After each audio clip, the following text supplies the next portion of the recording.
एक राजा था जो बड़ी अजीमुशान सल्तनत का मालिक था। खुद भी वो बड़ा बहादुर और दिलेर था। एक दफा उस राजा को किसी सफर पर जाना पड़ा। सफर बड़ा लंबा था और रास्ता भी बड़ा कठिन था। उसकी सल्तनत के लोग उसे समंदर किनारे छोड़ने के लिए आते हैं। जब राजा जहाज में सवार होने लगता है तो एक बूढ़ा आदमी उसके पास आता है और कहता है कि बादशाह सलामत, रास्ते में आपको एक जंगल में से गुजरना पड़ेगा। जब आप उस जंगल से गुजरेंगे तो आपको एक 2 फुट का आदमी मिलेगा। वो आदमी आपको मुकाबले के लिए ललकारेगा, आपको चैलेंज करेगा। आपको उससे मुकाबला करना ही पड़ेगा। उससे लड़ते वक्त आपने एक बात याद रखनी है कि किसी भी हाल में उसको जिंदा नहीं छोड़ना। उसको जान से मारे बिना आपने आगे नहीं बढ़ना। बादशाह ने उसकी बात सुन ली और अपना सफर शुरू कर दिया। कुछ दिनों के सफर के बाद उसके रास्ते में जंगल आ गया। जब वो जंगल से गुजर रहा था तो जैसा उस बूढ़े आदमी ने कहा था, एकदम सामने 2 फुट का आदमी आ गया और राजा को मुकाबला करने के लिए ललकारने लगा।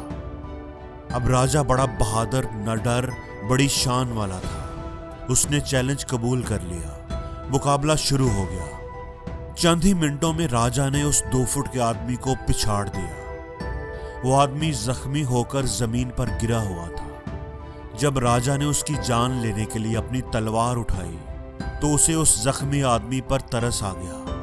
एक जख्मी और गिरे हुए आदमी को क्या मारना। उसने अपनी तलवार नियाम में डाली और आगे बढ़ गया। 2 दिन बाद वो आदमी फिर अचानक राजा के सामने आ गया, लेकिन अब उसका कद 2 फुट नहीं था बल्कि 4 फुट हो चुका था। उसने फिर राजा को मुकाबले के लिए ललकारा। राजा बड़ा बहादुर और निडर था। वो मुकाबले के लिए तैयार हो गया। लड़ाई शुरू हुई। राजा एक बार फिर जीत गया, लेकिन उसने ये सोचकर उसे एक बार फिर जिंदा छोड़ दिया। इस गिरे हुए, जख्मी, कमजोर आदमी को मारना कहाँ की बहादुरी है। राजा ने अपना सफर जारी रखा। 2 दिन बाद वो आदमी एक बार फिर राजा के सामने था, लेकिन अब उसका कद 6 फुट हो चुका था। उसने फिर राजा को मुकाबले के लिए ललकारा। फिर लड़ाई शुरू हुई।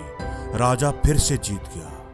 पहले की तरह इस बार भी राजा उसे जिंदा छोड़कर आगे बढ़ गया कि इस गिरे हुए जख्मी आदमी को मारना कहाँ की बहादुरी है। इस तरह वो आदमी सामने आता रहा और राजा उससे जीतकर उसे जिंदा छोड़ता रहा और वो आदमी हर बार 2 फुट बड़ा होता गया, यहाँ तक कि उसका कद राजा से भी काफी बड़ा हो गया। अब की बार उसने सामने आकर राजा को ललकारा तो राजा थोड़ा परेशान हो गया, लेकिन राजा तो राजा था, बहादुर, दलेर, निडर। उसने चैलेंज कबूल कर लिया। मुकाबला शुरू हो गया। अब की बार मुकाबला सख्त था।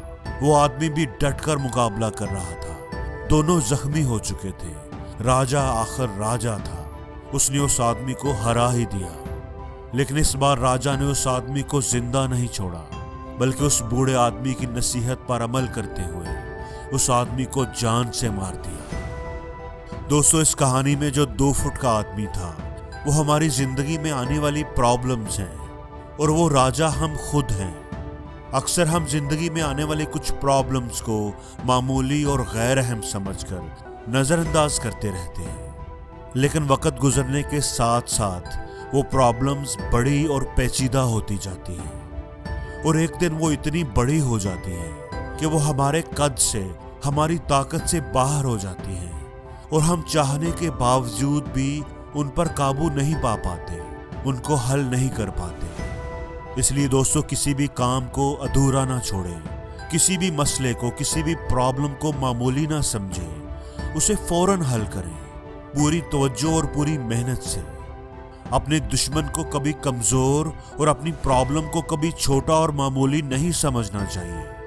छोटी छोटी प्रॉब्लम्स को कामयाबी से सॉल्व करने से हमारी खुद एतमादी में इजाफा होता है।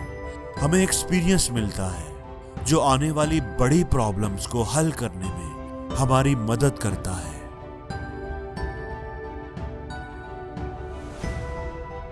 और जिंदगी में हर रोज कुछ नया सीखो, नया सोचो, नया करो, लर्न करो।